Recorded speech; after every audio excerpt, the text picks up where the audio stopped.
የተወደዳችሁ ለእምነታችሁ በእውነት የቆማችሁ የሃይማኖት አባቶች፣ የሀገር ሽማግሌዎች፣ የሐይቅ ከባቢ ነዋሪዎች፣ ክቡር ዶክተር በለጠ የወሎ ብቸኛው ተወካይ ነኝ ብለው ስለሚያስቡ እሳቸውን እዚህ አድሬስ ማድረግ ፈልጌ ነው።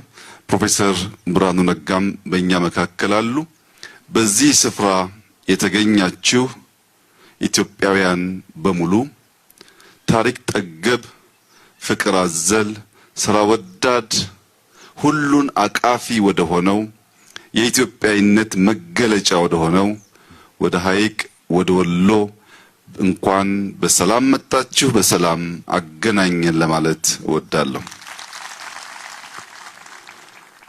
ከምስጋና ለመጀመር ክቡር ምክትል ጠቅላይ ሚኒስትር ተመስገን ጥሩነህ እንደ ምክትል ጠቅላይ ሚኒስትር ሳይሆን የሐይቅን ፕሮጀክት እንዲያስተባብሩ ሲመደቡ ከያዙት ታላቅ ኃላፊነት ጎን ለጎን ለወሎ ሕዝብ ለሐይቅ ሁነኛ ሐውልት ጥለው ለማለፍ ላደረጉት ብርቱ ጥረትና ለሰጡት አመራር ከፍ ያለ ምስጋና ማቅረብ እፈልጋለሁ። እንዲሁም ወጣቱ ኢንጂነር ንጋት በጎርጎራ ያሳየውን ብቃት እዚህ በሐይቅ መድገም በመቻሉ አንድ ምርጥ ፕሮጀክት ቢመራ ሙያተኛ ማፍራት በመቻላችን ለነበረው ጥረት ላስገኘው ውጤት ለስራው ጥራት ንጋትንም እንዲሁ ማመስገን እፈልጋለሁ።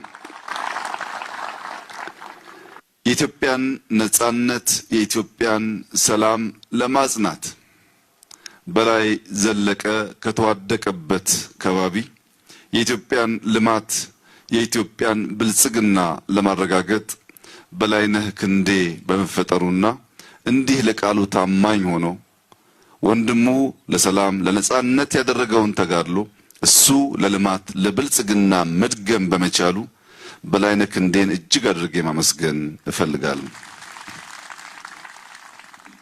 ገበታ ለትውልድ የሚጣል አሻራ ነው። የሐይቅ ሪዞርት ዛሬ ላለነው ለኛ ምንም አይደለም። ነገ ሐይቅ ስትለወጥ ትውልድ ሲነሳ ብልጽግናን ሲጎናጸፍ ይህንን ሐውልት እንደ መነሻ ነጥብ ያስታውሰዋል። ገበታ ለትውልድ የተባለበትና የተመረጡ ስፍራዎችን አስተውላችሁ መታዘብ ከቻላችሁ ጎርጎራ በጣና ሐይቅ ባሉ ገዳማት ታሪክ ጠገብ አብያተ ክርስቲያናት፣ ገዳማት፣ መጻሕፍት ያሉበት ከባቢ ነው። ያንን ከባቢ ገልጦ ለማሳየት ጎርጎራ ጠቃሚ ነበር።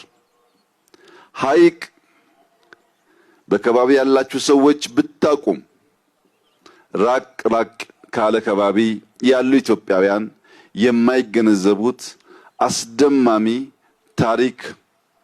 ታሪክ በግልጽ የሚታይበት ከባቢ ነው።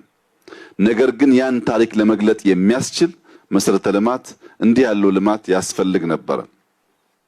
በጣም ከሚገርመኝ የሐይቅ ከባቢ ታሪክ አንዱ በ10ኛው ክፍለ ዘመን አርመኖች በገጠማቸው ውጊያ ሀገር ለቀው ተሰደው ወደ ኢትዮጵያ ሲመጡ ያረፉት በሐይቅ ነበር።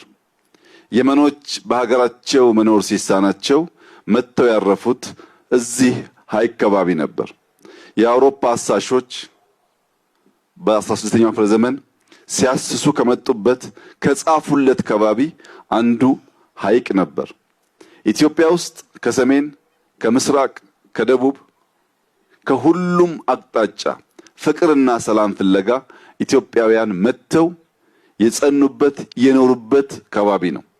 ከሁሉ በላይ የሚደንቀው ግን ክርስትናና እስልምና ተከባብረው ብቻ ሳይሆን ተዋህደው ተዋርሰው ተስማምተው በፍቅር መኖር የቻሉበት ከባቢ ነው።